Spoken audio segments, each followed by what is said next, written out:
So I'm going to show you how I make dehydrated sourdough. So if you're a sourdough maker, you can maybe do it yourself as well. But here you go. I'm going to bring you in close and show you what I'm going to do with all this heavy, heavy sourdough that I've developed.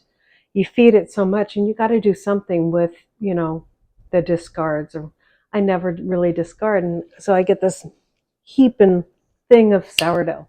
So I thought I'd share it with my friends and family on YouTube. And let's just get this on here and I'll show you how I do it. I'll bring you guys in a little closer.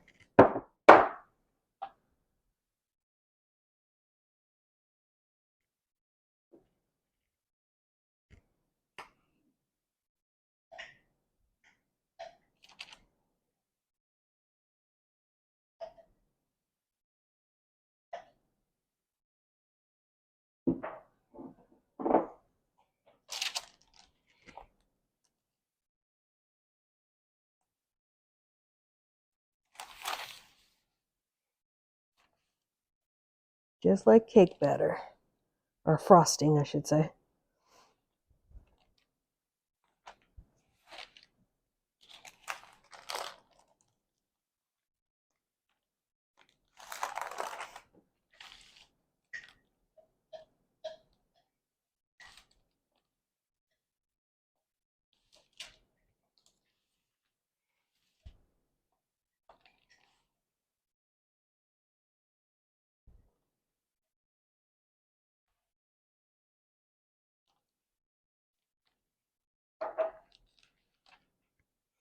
Try to do it as thin as possible so it dries really quick. Last time I did this, it was a little on the thick side.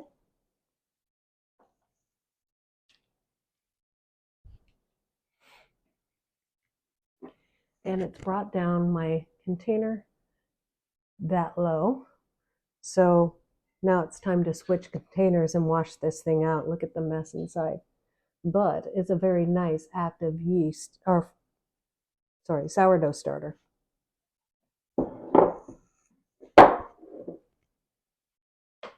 All you do.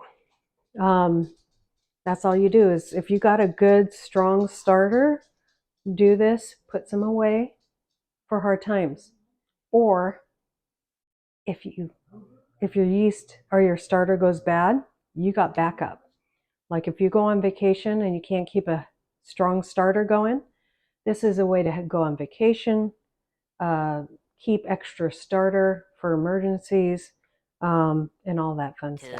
2,000 years later. Hey guys, Laura from Hedgehog's Homestead. A while ago I spread out some of my sourdough on just a piece of parchment paper and a cookie sheet. Put it in an area where it wouldn't get bugs on it, like in a cupboard. And it's all dry now, so I'm going to put it away. You guys let me know if you guys need some sourdough starter. I can send some your way. That's what I do. I save my sourdough starter so for emergencies, or if my sourdough starter ever goes bad, I have backup and I don't have to restart a brand new starter. Even though it takes only a few days to do that, this is quite a bit faster and aged longer, so it's a better starter. So that's how you do it. Now I'm just going to take this and crumple it up in pieces and put it in a jar. I just put that in a different jar, like probably about this much in a jar, and I will go ahead and rehydrate that with just some filtered lukewarm water, and then later on when it's broken down a little bit, then I add its first feeding to it. So that's all you do, guys. It's super, super easy. Give it a try. God bless and have a great day, and we'll see you next time. Bye.